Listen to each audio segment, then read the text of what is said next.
네, 여러분 안녕하십니까. 삶으로 열어가는 아름다운 신앙간증 프로그램 오직 주만이의 김현임입니다.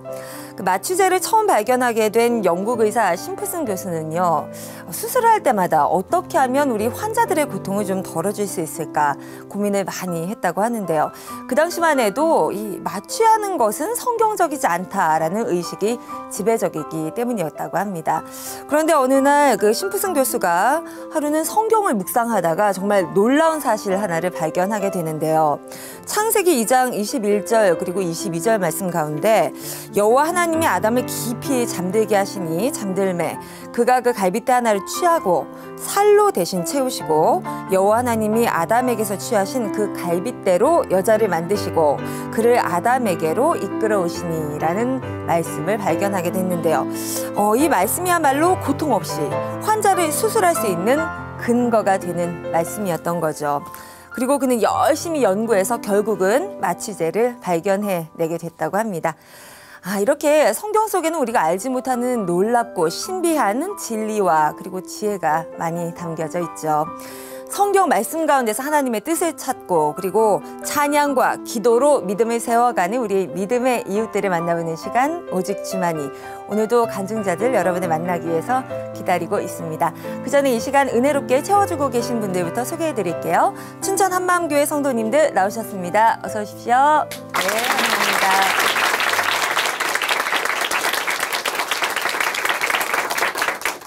네, 우리가 흔히들 농담 반 진담 반으로 모태신앙을 못된 신앙 또는 모태신앙 이렇게 이야기하기도 합니다. 부모님으로부터 물려받은 그 믿음의 유산이지만 세상과 믿음 사이에서 어정쩡하게 방향을 못 잡고 있는 사람들을 말하는 말이기도 하죠. 이번에 소개해드릴 분의 과거의 모습이 딱 이런 모습이 아니었을까라는 생각을 하게 되는데요. 그런 못된 신앙에서 우리 하나님이 이분을 간호사로 또 중환자실의 간호사로 파송을 하셨다고 합니다. 중환자실에서 찾게 된 그녀의 진짜 믿음 이야기 지금부터 들어보도록 하겠습니다. 춘천 한마음교회 정은아 자매님 큰 박수로 모시겠습니다.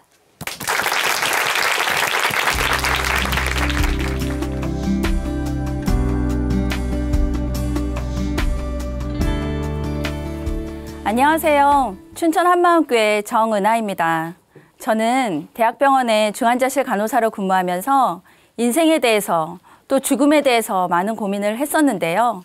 죽음을 이기고 부활하신 예수님을 만나 사명자의 삶을 살게 된 간증을 나누려고 합니다. 저는 어렸을 때 엄마를 따라 교회 다니기 시작했어요. 부흥회와 각종 기도회도 다 참석하면서 안수기도도 많이 받고 방언도 받았습니다. 교회 반주와 봉사로 교회 생활은 제 삶의 일부가 되었어요.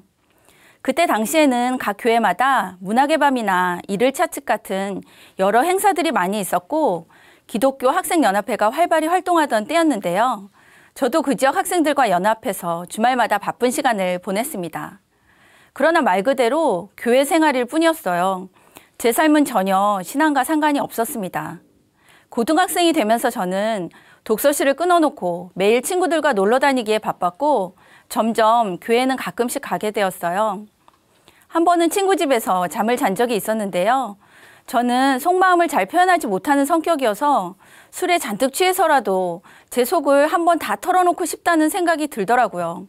그래서 그날 맥주, 소주, 막걸리 이렇게 3가지를 사다 놓고 다 마셨어요.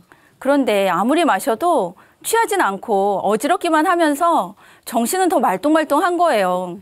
제가 술이 좀 센가 봐요. 고3 때는 학력고사 시험을 앞두고 친구들과 함께 여간빵을 잡아서 100일주를 마셨는데요. 그 친구들은 바로 교회 학생의 친구들이었습니다. 이렇게 전혀 신앙과 상관없는 학창시절을 보내고 저는 오빠의 권유로 춘천에 있는 대학에 간호과로 진학하게 되었어요.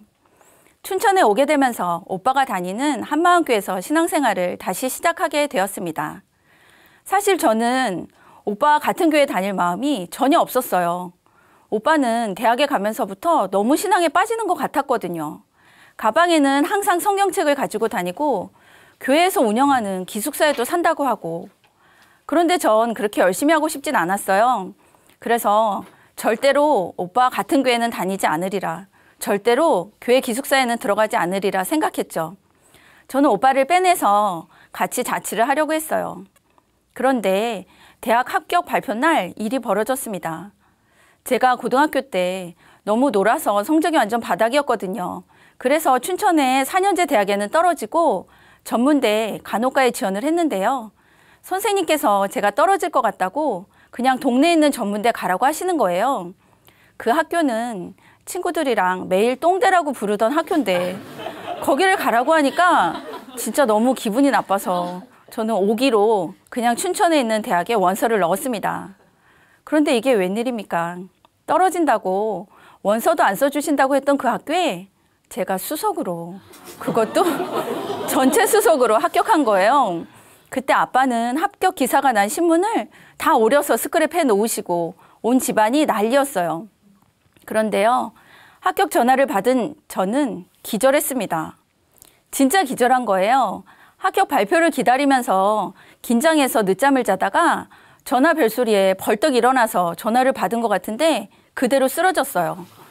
잠시 후에 깨어난 저를 보신 엄마의 첫 마디는 너 교회 기숙사로 들어가 였습니다. 그래서 저는 어쩔 수 없이 교회 기숙사로 들어가게 되었습니다. 나중에 병원에도 가보았는데요. 빈혈도 없고 정상이라고 하시더라고요. 그때 알게 되었어요. 하나님께서 저를 한 대 때리셔서 이곳에 보내셨다는 것을요. 그리고 절대 수석이라는 것은 할 수 없는 저에게 그런 영광을 주신 것은 부모님의 마음을 활짝 열어주시려는 하나님의 계획하심인 것도 알게 되었어요. 그때 간호과 선배 언니가 우리 학교 역사 이래로 춘천의 4년제 대학에서 떨어진 애가 수석을 한 적은 한 번도 없었다고 하시면서 학교의 수준이 떨어진 것을 내심 걱정하셨습니다. 그렇지만 저는 이 모든 상황들이 하나님께서 저를 인도하신다는 생각이 드니까 너무 감격이 되어서 기쁘게 춘천에서의 생활을 시작할 수 있었어요. 졸업을 하고 대학병원에 입사하면서 외과 중환자실로 발령을 받게 되었는데요. 어린 사회 초년생이었던 저에게 중환자실은 감당하기 힘든 곳이었습니다. 그곳에는 TV나 영화에서만 보았던 장면들이 제 앞에 그대로 펼쳐져 있었어요. 중환자실에 있는 신경외과 환자들은 대부분 의식이 없는 분들이셨습니다. 사람의 의식은 A부터 E까지 5단계로 나누는데요. 보통 C는 정상으로 돌아오는 경우가 있지만 D와 E는 소생의 가능성이 거의 희박합니다. D는 꼬집었을 때 반응이 조금 있을까 말까 한 상태이고요. E는 완전 코마로 꼬집어도 아무런 반응이 없고 동공도 다 열려 있어요. 보통 이런 상태는 인공호흡기를 의존하지 않고는 살아있을 수가 없습니다. 그런데 중환자실에 있는 신경외과 환자들은 거의 D와 E의 상태였어요. 환자복은 하나도 입지 않고 소변은 소변줄을 통해서 나오고 음식은 콧줄을 통해서 넣어주고 환자들이 인공호흡기를 의존해서 숨을 쉬고 있긴 했지만 사실 살아있는 것 같지 않았어요. 그런 환자들이 중환자실에 가득 누워있는데 그 가운데서 간호사들은 웃고 떠들고 그렇게 일을 하고 있는 거예요. 그런 상황이 참 이상하더라고요. 그렇지만 저도 점점 그런 상황에 적응이 되어 갔습니다. 간호사 세계는 군대 체계와 같아요. 물론 생명을 다투는 곳이니까 실수가 있으면 안 되기 때문에 더욱 그렇겠지만 여자들은 서열이 아주 무섭습니다. 병원에서는 신기루 혼내주는 것을 태운다고 표현하는데요. 속을 완전히 새까맣게 태워버리는 거예요. 제 친구 중 한 명은 방근무 내내 한 선배 간호사가 졸졸 쫓아다니면서 태우는 것을 감당하지 못해서 근무하던 중에 그냥 집으로 가버린 적도 있었어요. 그 다음날 더 무섭게 탔습니다. 그래서 저도 제 앞에서 죽어가는 환자들보다도 제가 혼나는 것이 더 무서웠어요. 중환자실 간호사들은 드세고 강하다고 소문이 나 있었거든요. 그렇지만 그렇게 강해 보이는 간호사들도 응급 상황이 와서 심폐소생술을 하다가 환자가 사망하는 일들이 생기는 날에는 같이 근무했던 간호사들끼리 모여서 술을 마시며 뒤풀이를 하곤 했습니다. 저는 그때는 술은 마시지 않았지만 마음이 참 좋지 않았어요. 그러던 어느 날 제가 방근무를 하는 날이었어요. 한 50대 아주머니가 갑자기 뇌출혈로 쓰러지시면서 의식이 없는 상태로 입원한 분이 계셨어요.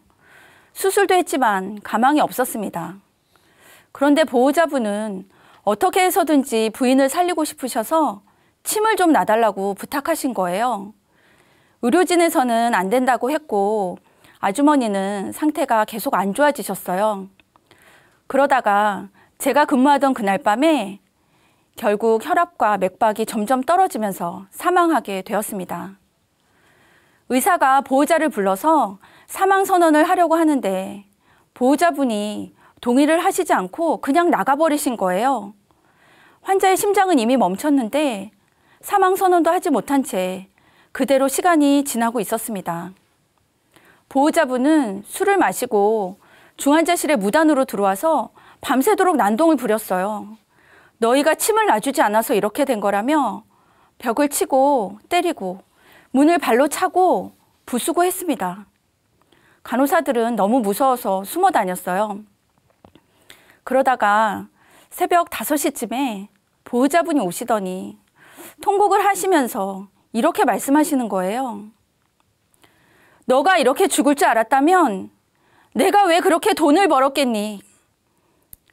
인생이 이런 거냐고 한참을 우시다가 어쩔 수 없이 시신을 옮겨 가셨습니다.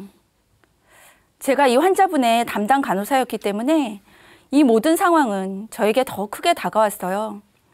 그렇게 힘든 밤근무를 마치고 아침 8시에 퇴근을 했는데요. 같이 근무했던 간호사들은 허무한 마음을 달랜다고 다들 모여서 닭갈비집으로 갔는데 저는 마음이 너무 좋지 않아서 그냥 집으로 왔어요. 지금도 기억이 생생한데요. 그날따라 비가 부슬부슬 오는데 보호자의 통곡 소리가 제 마음에 그대로 박혀서 어찌할 바를 모르겠는 거예요. 정말 인생이 이런 거냐고. 네가 이렇게 죽을 줄 알았다면 내가 왜 그렇게 돈을 벌었겠냐고 울부짖던 50대 아저씨의 목소리가 계속 제 귀에 들리는 것만 같았어요. 인생이 이런 건가 너무 허무하다는 생각이 들더라고요. 왜 똑똑한 사람들이 젊은 나이에 죽는지 알 것 같았어요.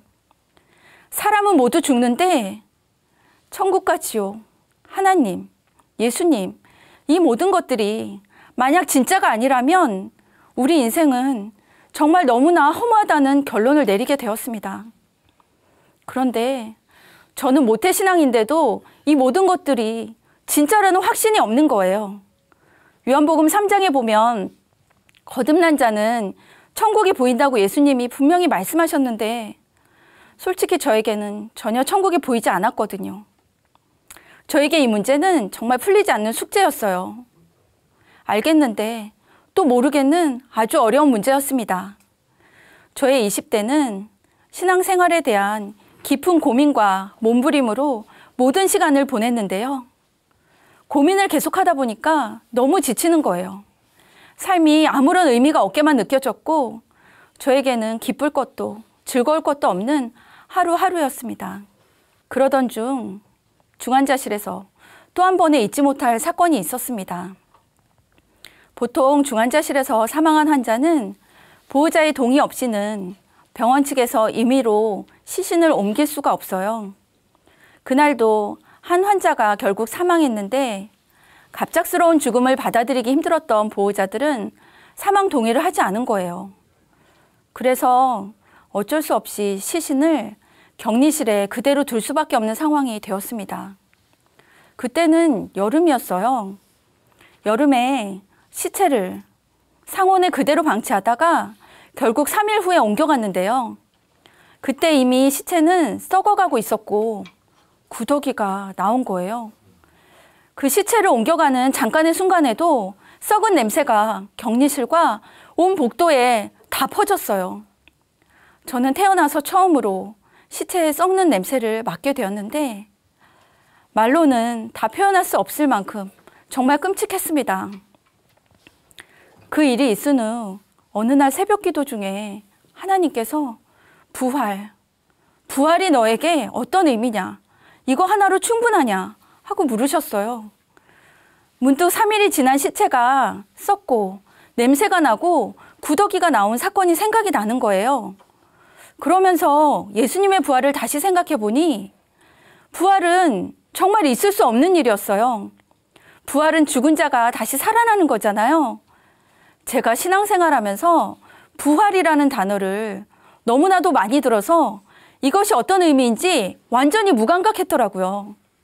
죽은 자가 다시 살아나는 것은 절대로 있을 수 없는 일이었어요. 3일이 지난 시체는 다 썩고 문드러져서 구더기까지 나오는 것이 정상이에요. 그런데 예수님은 장사 지낸 지 3일 만에 다시 살아나신 거예요. 제가 간호사라서 피 검사를 많이 해보았는데요. 뽑아놓은 피는 조금 시간이 지나면 피와 물로 분리되거든요. 그런데 십자가에 달려 죽으신 예수님의 옆구리를 찔렀을 때 피와 물이 나왔잖아요. 그럼 예수님이 진짜 죽었다는 건데 다시 살아나셨다니. 예수님의 부활은 우리가 감히 상상조차 할 수 없는 표적이었어요. 아, 부활은 정말 있을 수 없는 일이구나. 저는 그제서 알게 되었습니다. 예수님의 부활은 이 세상의 어떤 사건과도 비교할 수 없는 일이었어요. 예수님이 부활하셨다는 거, 그 자체만으로도 이것은 있을 수 없는 일인데 부활의 의미를 생각하니까 저는 정신이 하나도 없었어요. 하나님이 정말 살아계시는구나. 이분이 나의 주인이구나. 천국과 지옥이 정말 있구나. 이 성경이 다 진짜구나. 이분이 하신 모든 말씀이 다 사실이었구나. 저는 무릎을 꿇을 수밖에 없었습니다. 이렇게 하나님이 살아계셔서 우리의 주인이시라는 너무나도 확실한 증거를 주셨는데 내가 여전히 주인이 되어서 이분을 믿지 않고 살아온 죄는 이 세상에서 가장 악한 죄였어요. 저는 이 죄를 회개하고 예수님을 제 인생의 진짜 주인으로 모셨습니다. 예수님을 주인으로 모시고 나니까 세상에서 아무런 소망이 없던 저에게 하늘나라의 소망이 부어졌어요. 그토록 보이지 않던 하나님 나라가 천국이 보이기 시작하니까 천국에 쌓고 싶은 소망이 생겼고 천국과 지옥이 진짜 있으니까 빨리 이 복음을 전해야겠다는 마음이 생겨났어요. 제가 이 복음을 알고 난 후에 가장 후회되고 안타까웠던 것은 중환자실에서 죽어가던 환자들에게 이 복음을 전하지 못한 것이었어요. 제가 그때 부활하신 예수님을 정확히 알았더라면 그때 그 환자들에게 다 이 복음을 전했을 텐데 그러면 그들이 지금은 천국에 있을 텐데 하나 안타까운 마음이 드는 거예요. 그런데 하나님께서 보실 때는 중환자실에 있는 환자들만 죽어가는 것이 아니라 온 세상의 모든 사람들이 어둠 속에서 죽음을 기다리고 있다는 것을 알게 되었어요. 그리고 중환자실에서 환자들의 육체만 간호하는 것이 아니라 이제는 복음으로 모든 사람들의 영혼까지 살리는 것이 바로 저의 사명인 것도 알게 되었습니다. 저는 사명이라고 하면 바울같이 위대한 사람이 받는 것이라 생각했는데요. 부활하신 예수님을 만나니 제가 사명자가 되었어요. 예수님께서 베드로에게 말씀하셨던 것처럼 제게도 말씀하셨습니다. 나를 사랑하면 내 양을 먹이라. 저는 이 말씀에 아멘으로 화답하며 저의 모든 삶을 영혼을 살리고 제자 삼는 것에 드리겠다고 고백했어요. 저는 지금 작은 교회 일꾼으로 하나님께서 맡겨주신 영혼들을 섬기고 있습니다. 처음 작은 교회를 맡겨주셨을 때 한 사람 한 사람에 대한 하나님의 마음을 일방적으로 부어주셨어요. 그중 마음이 많이 힘들었던 한 지체가 있었는데요. 저는 사실 얼굴만 알던 지체였는데 이상하게도 하나님께서 이 지체를 위해서 계속 기도하게 하셨어요. 제가 포기하고 싶을 때마다 이 지체의 마음을 품게 해주셨습니다. 그래서 힘들면 전화도 받지 않고 연락도 되지 않는 그 지체의 집에 무작정 찾아가서 문을 두드리다가 돌아온 적도 참 많았어요. 그냥 그 지체가 잘 있고 별 문제 없이 교회에 잘 나오면 그것만으로 감사했어요. 그렇게 이 지체와 함께한 시간이 3년이 지나고 있는데요. 지금은 공동체와 함께 신앙생활을 잘하고 있는 것을 보면 너무나도 감사합니다. 또 저는 작은 교회 지체들과 함께 시간이 될 때마다 노방전도를 나가곤 하는데요. 하루는 유난히 날씨가 좋고 파란 하늘이 참 예쁘더라고요. 하나님이 지으신 아름다운 가을날에 많은 사람들에게 부활의 복음을 전할 수 있다는 사실이 정말 감격이 되었어요. 그래서 아름다운 자연을 사진 한 장에 담고 이런 글과 함께 제 개인 홈페이지에 올렸어요. 구름 한 점 없는 가을 하늘과 단풍으로 물든 예쁜 거리를 보면서 전도할 수 있는 시간을 주심을 감사합니다. 그런데 이 글과 사진을 보고 중환자실에서 함께 근무했던 친구로부터 오랜만에 연락이 온 거예요. 이 세상에서 천국 생활을 하는 너의 기쁨이 느껴진다고. 너의 여유로운 마음이 정말 부럽다고. 나는 이 세상을 무엇을 위해 살아야 할지 모르겠다고. 결국 저는 이 친구를 만나서 복음을 전할 수 있었습니다. 저는 중환자실에서 생사로 오가는 수많은 환자들을 간호하면서 인생과 죽음에 대해서 고민했었어요. 사람은 모두 죽는데 다시 살아난 사람은 아무도 없어요. 그런데 죽음을 이기고 다시 살아나신 예수님, 이 부활하신 예수님을 만나 어둡고 황무했던 제 인생은 빛이 되었습니다. 그리고 이제는 육체를 살리는 간호사일 뿐 아니라 부활을 선포하여 영혼까지 살리는 간호사가 되었다는 사실이 얼마나 기쁘고 감사한지 모르겠어요. 앞으로도 저는 부활하신 주님이 주신 사명을 감당하며 살아가겠습니다. 감사합니다.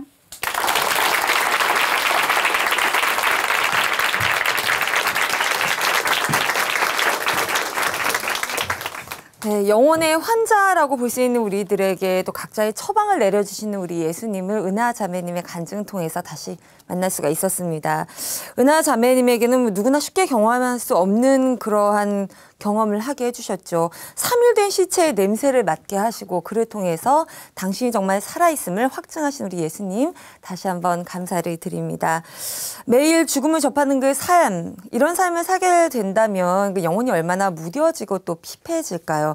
그런데 이런 자매님에게 특별한 은혜를 더하셔서 이제는 한 영혼 한 영혼을 살리는 그런 사명자로 만들어주셨네요. 앞으로 은하 자매님의 믿음의 삶 함께 박수로 응원해드리도록 하겠습니다.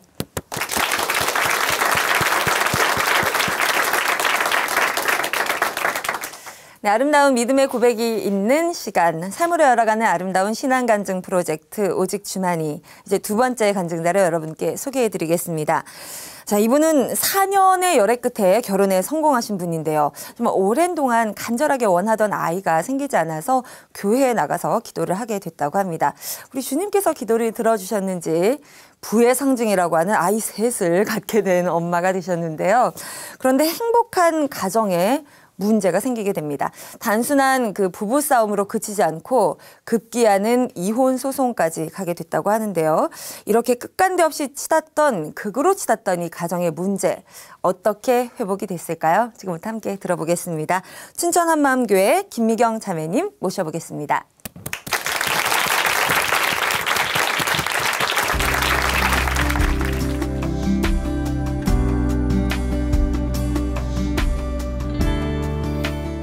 안녕하세요. 춘천 한마음교회 김미경입니다. 저는 부활하신 예수님을 제 마음의 주인으로 모시고 어떤 힘든 상황과 환경 속에서도 벌떡벌떡 일어나는 오뚜기 같은 삶을 살게 된 간증을 나누려고 합니다. 저는 평범한 가정에서 이남 1녀 중 장녀로 태어났는데요. 열심히 생활하시는 부지런한 부모님 밑에서 별 어려움 없이 자랐어요. 중고등학교를 미션스쿨을 다니면서 교회 생활도 나름 열심히 했지만 고3이 되고 입시 준비를 하면서 교회를 잘 나가지 않게 되었어요. 입시 스트레스를 받다 보니 가위에 자주 눌렸고 방언과 통변의 은사를 받았음에도 말씀에 뿌리가 없다 보니 뜨거움이 사라지면서 자연스레 교회를 떠나게 되었습니다. 대학교 3학년 때 2학년으로 복학을 한 남편을 만났고 4년의 연애 끝에 결혼을 했습니다. 결혼과 동시에 오직 남편만 보고 남편의 고향인 춘천에 따라 내려왔어요. 남편은 작은 컴퓨터 네트워크 사무실을 차려서 일을 시작했고 사무실은 점점 자리를 잡아가고 있었어요. 결혼 후 2년이 넘어가도록 아이가 생기지 않아서 혹시나 하는 마음에 병원에 가서 진찰도 받아봤지만 아무런 문제도 없다는 진단만 받았습니다. 아이가 간절해지면서 제 마음에서 오래전에 떠났었던 하나님이 생각나기 시작했어요. 저희 부부가 막 결혼을 했을 당시에 시어머님과 작은 형님은 이미 한마음교회에 다니고 계셨고요. 교회 사모님이 남편의 초등학교 시절 은사님이시기도 해서 교회도 잘 나가지 않았던 저희 부부를 작은 교회에 연결시켜 주셨어요. 그렇지만 주일 예배도 띄엄띄엄 내키면 나갔고 작은 교회 예배는 잘 참석하지도 않았어요. 모르는 분들과 가정에서 예배를 드리고 삶을 나누는 게 너무 어색하고 싫었던 마음이 컸습니다. 아이를 갖고 싶은 간절함으로 하나님께 엎드렸지만 혼자서 기도를 하는 게 쉽지만은 않았어요. 이상하게도 기도를 하려고 하면 두려운 마음이 들고 입술이 잘 열리지가 않았거든요. 그래서 고민 끝에 예배를 드리러 가면 제 답답한 마음을 하나님께서 해결해 주시지 않을까 하는 마음으로 교회를 찾아갔어요. 이날은 수요 예배가 있는 날이었는데 어느 자매님이 간증을 하러 강단에 서 계시더라고요. 기도가 잘 되어지지 않아서 고민이 많았다는 이 자매님은 하나님 아버지께 기도하는 것인데 뭘 그렇게 어렵게 생각했을까 하셨다는 거예요. 우리가 부모님 앞에서 이런저런 일들을 스스럼 없이 이야기하는 것처럼 하나님도 나의 아버지시니까 자녀된 나는 그분 앞에서 자유하게 이런저런 일들을 말할 수 있다는 말씀이었어요. 제 마음이 뻥 뚫리면서 기도의 말문이 열렸고 이날 너무나 감사한 마음으로 교회 문을 나설 수 있었습니다. 그 뒤로는 모든 예배를 사모함으로 드렸어요.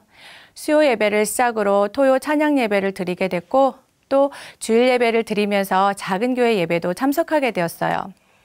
나중에 한 사실이지만 이름만 올린 저희 부부를 위해서 작은 교회 식구들이 2년 동안 중보기도를 해왔다는 사실을 알고 너무나 감사하기도 했습니다. 어느 날 토요 찬양 예배를 드리는데 예수님이 십자가에서 제 모든 죄를 다 담당해 주셨고 또 부활하심으로 그 사랑을 확증시켜 주셨다는 거예요. 이분의 사랑 앞에 너무나 감격이 되어 이날 처음으로 예수님을 나의 주인으로 영접하였습니다. 그리고 그 사랑 앞에서 저는 하나님을 기쁘게 해드리는 자녀가 되고 싶었어요. 어떤 일을 하면 기뻐하실까 한참 고민하고 있을 때 그 당시 어느 유명한 권사님의 간증 테이프를 많이 들었었는데요. 하나님께서 새벽 예배 드리는 것을 너무나 기뻐하신다는 거예요. 그래서 더 고민하지도 않고 새벽 예배를 기쁘게 열기 시작했어요. 결혼 3년 차에 접어들면서 저희는 시댁으로 들어가 시부모님과 함께 살게 되었는데요. 얼마 지나지 않아 아이에 대한 기도의 응답을 하나님께서 들어주셨어요. 시댁에 들어가 산 지 7개월, 제 임신한 몸도 7개월 되었을 때 오랜 간경화로 고생하셨던 아버님은 마지막에 예수님을 영접하고 천국으로 가셨습니다. 아버님, 어머니께서는 과실농장을 운영하고 계셨는데요. 아버님이 돌아가시고 어머니 혼자 일을 할 수 없으셔서 남편은 한창 잘 나가던 네트워크 사무실을 접고 어머니를 도와 농장을 함께 운영하게 되었어요. 남편은 교회를 착실히 잘 나가는 편이 아니었어요. 제가 같이 가자고 몇 번을 권면해야 마지못해 따라 나섰고요. 저도 육아와 살림을 신경 쓰면서 새벽 예배를 빠지는 일이 잦아졌어요. 남편 위로 누나가 2분이 계신데 인천에서 군포에서 토요일마다 아이들을 셋씩 데리고 자주 내려오셨죠. 아이들이 고만고만 할 때여서 세 집의 아이들이 한자리에 모이면 유치원이 따로 없었는데요. 저희 집이 2층 집인데 나무 계단이며 벽이며 커튼이며 보이지 않는 곳에 아이들이 해놓은 낙서로 정말 나만 아는 물건이 없을 정도였어요. 그래도 이런 만남이 즐거웠던 이유는 만나서 말씀으로 교제하고 소통하고 서로를 이해하는 마음을 넓혀갔기 때문이었어요. 또한 각자의 마음에 예수님이 주인으로 계시니까 이 모든 상황이 가능했던 것 같아요. 문제는 남편이었어요. 남편은 누나들이 아이들을 데리고 집으로 오는 것을 싫어했어요. 매주 와서 복닥거리고 시끄럽게 뛰어다니고 조용히 지낼 수 없는 환경의 탓을 제게 쏟아붓더라고요. 저는 어이가 없었죠. 아니, 이런 불평은 내가 해야 되는 거 아닌가? 내 피부치도 아니고 자기 피부치가 오는 건데 저렇게 싫은 티를 팍팍 내면 날더러 어쩌라는 건가? 식구들 사이에 묘한 긴장감 때문에 남편의 눈치를 보며 조심스러운 날도 많았어요.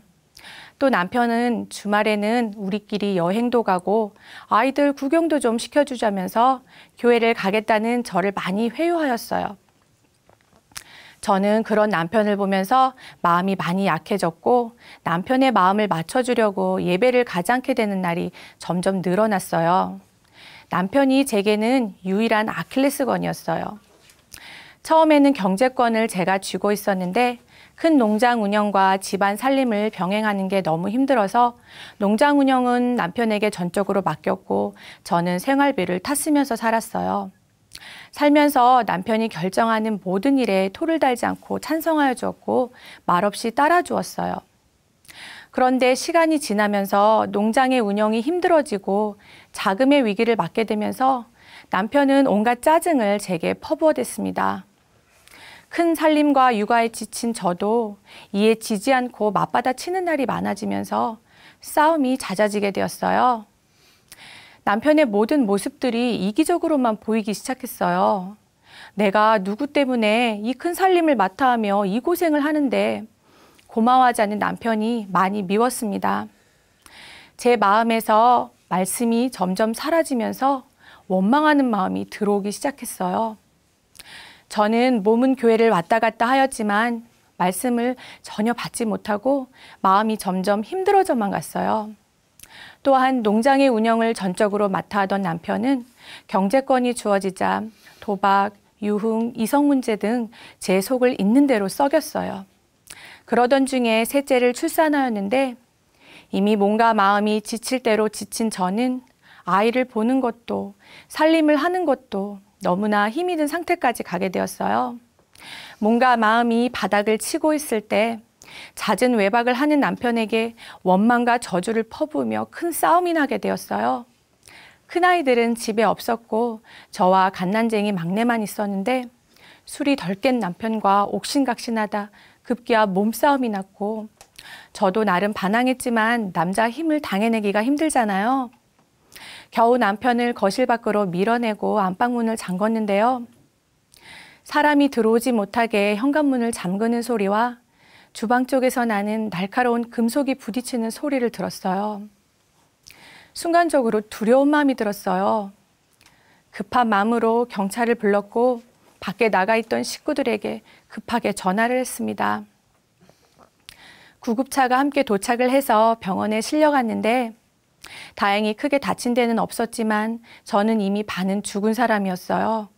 마음의 절망은 어쩔 수가 없더라고요. 비통한 마음으로 친정 식구들에게 전화를 걸었고 남동생과 부모님이 춘천으로 저를 데리러 내려왔습니다. 남편은 처갓집 식구들이 내려온다는 소리를 듣고 몸을 피했고요.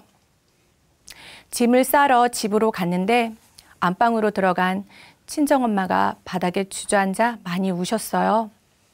머리카락이 한 움큼씩 여기저기 흩어져 있고 가구가 다 부서져 있는 걸 보시고는 마음이 많이 아프셨던 것 같아요. 그렇게 저는 서울 친정집으로 막내 아이만 데리고 가게 되었습니다.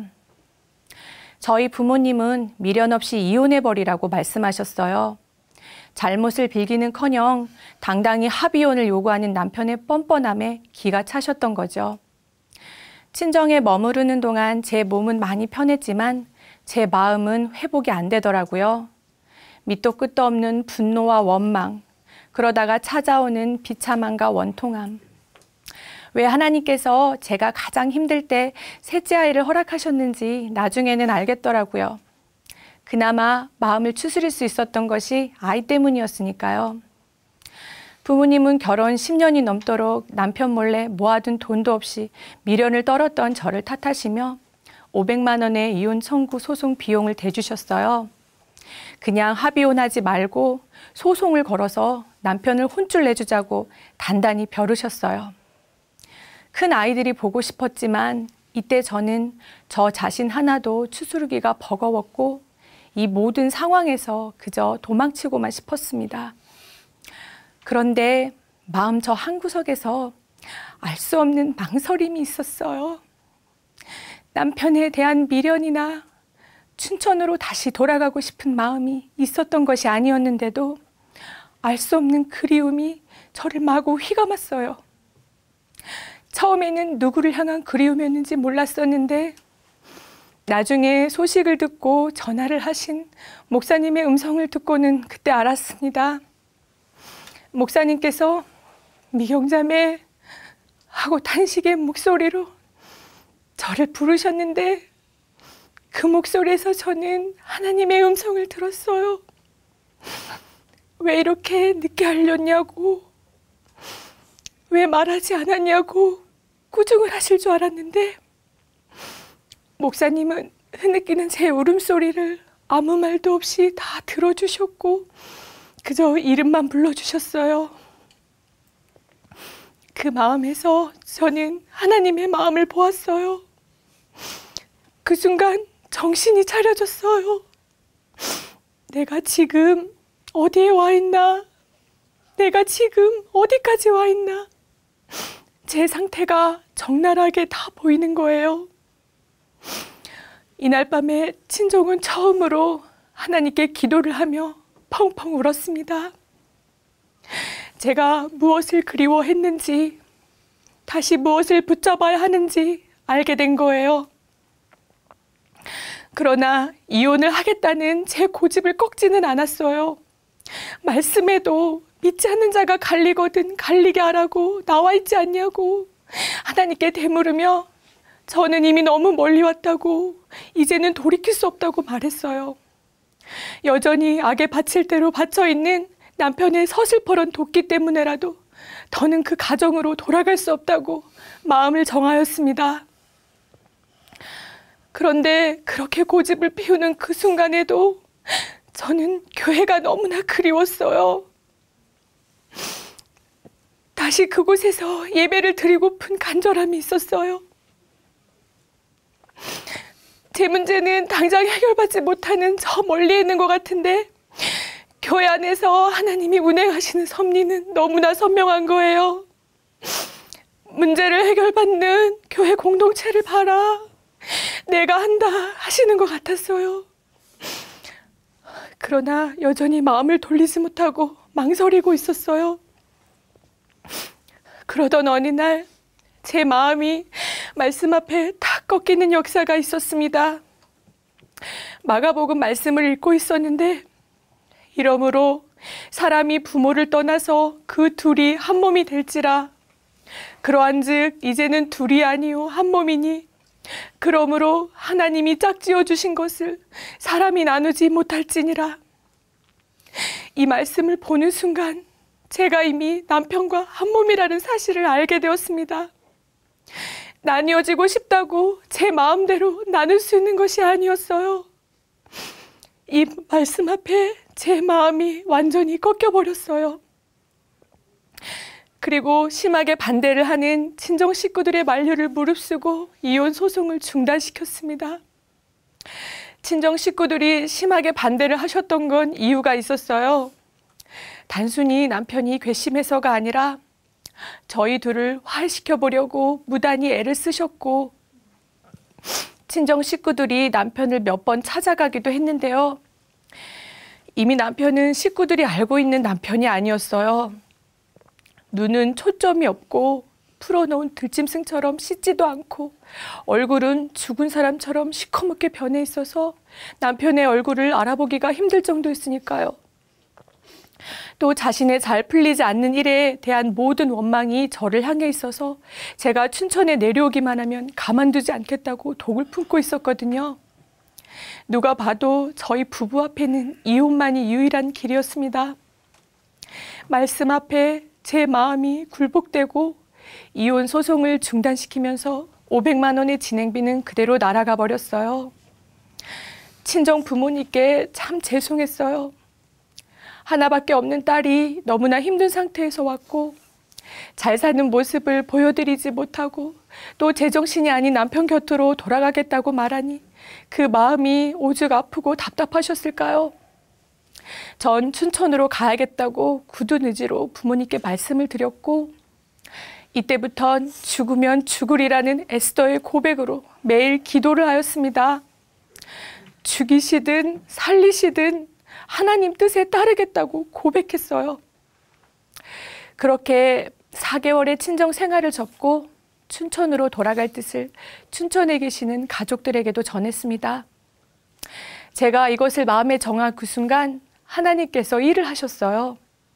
매일매일을 술에 취해 제가 춘천에 내려오기만 하면 당장 때려 죽이겠다고, 아이들이고 뭐고 다 필요 없다고 독을 품었던 남편이 어느 날은 막내 아이가 너무 보고 싶어서 일을 하다 말고 펑펑 울었다는 이야기를 전해 들었는데요. 온통 살기로만 가득 차서 아이에 대한 그리움이나 애틋함을 전혀 찾아볼 수 없었던 남편이었거든요. 저는 남편의 심경의 변화를 듣고는 하나님의 사인으로 생각했고 그 길로 바로 춘천으로 내려갔습니다. 남편은 제 기세를 꺾었다고 생각했는지 의기양양했고 여전히 거칠고 날카롭게 저를 대했어요. 상황은 변한 것이 없는데 놀라웠던 것은 제 마음이었어요. 남편이 아무리 저를 위협적으로 흔들어대도 제 마음이 요동치지 않는 거예요. 하나님의 평강이 온통 저를 휘감아 버려서 남편에 대한 두려움도 불안함도 전혀 들지 않았어요. 제가 아무런 요동이 없자 오히려 이런 저를 못 견뎌하고 저를 피해 집을 나가 버린 건 남편이었어요. 남편이 집을 나가 있는 동안에도 그저 감사하고 기쁜 마음으로 하루하루를 보냈습니다. 아이들과 함께 있을 수 있는 것도 감사했고 그토록 간절했던 교회 예배를 드릴 수 있는 것도 감사했고 그리웠던 교회 지체들을 볼 수 있었던 것도 감사했어요. 무엇보다 제 마음의 주인이 예수님이셔서 너무나 감사했습니다. 그저 온통 감사할 것밖에 없었어요. 정과 욕심으로 단단히 묶여 제 마음에서 평생이 가도 해결받을 수 없을 것 같았던 남편과의 관계, 그 사슬이 제 마음에서 풀려버리니 그 어느 때보다도 자유해졌고 남편의 모든 상황을 오직 하나님께만 맡길 수 있었어요. 그렇게 5개월 정도 지나고 어느 날 남편은 순한 양의 얼굴로 집으로 돌아왔어요. 그리고 지금까지 아주 잘 지내고 있습니다. 그 어느 부부보다도 서로에게 조심하면서요. 제가 유리그릇이라도 되는 양 말 한마디, 행동 하나하나를 조심하는 남편을 보면서 하나님이 하심에 그저 감사할 따름입니다. 이제 저는 세상에 넘지 못할 벽이 없어요. 조금 힘든 상황과 환경이 제 앞에 떨어져도 어느샌가 오뚜기처럼 다시 일어나 있게 되더라고요. 그리고 그저 한 가지만을 기도하게 됩니다. 나의 주인이신 예수님, 십자가에서 제 모든 죄를 다 담당해 주셨고 나를 사랑하심으로 부활하셔서 지금도 살아계신 예수님, 이분을 제 마음에서 다시는 놓치지 않게 해달라고요. 이제는 문제가 제 앞에 떨어져도 문제를 해결해 달라고 기도하지 않아요. 그저 제 마음에서 예수님을 절대 놓치지 않게 해달라고 기도합니다. 이미 예수님께서는 우리가 영원히 풀지 못하는 사망의 문제를 부활하심으로 해결해 놓으셨잖아요. 예수님 안에서는 이미 모든 문제가 해결받았다는 것을 알게 되었어요. 오늘 하루, 지금 이 순간 예수님이 진짜 나의 주인이심을 고백합니다. 감사합니다.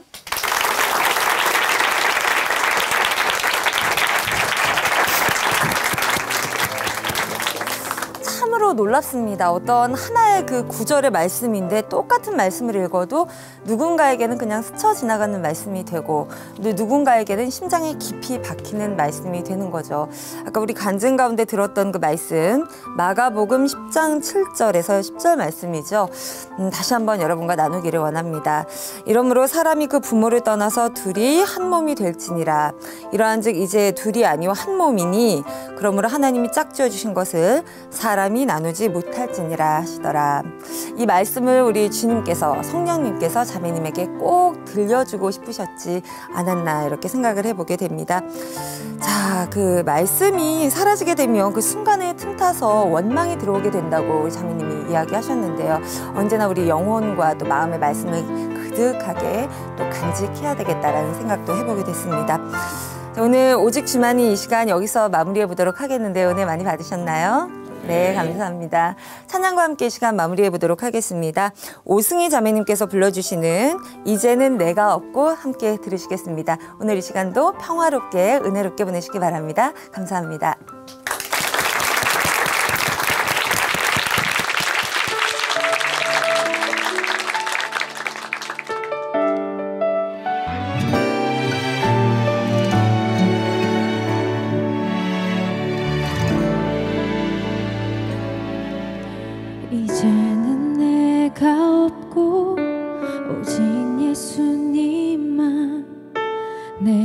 안에 살아계신 오직 예수님만 찬양하며 살리라 예배하며 살리라 내 안에 계시는 오직 예수님만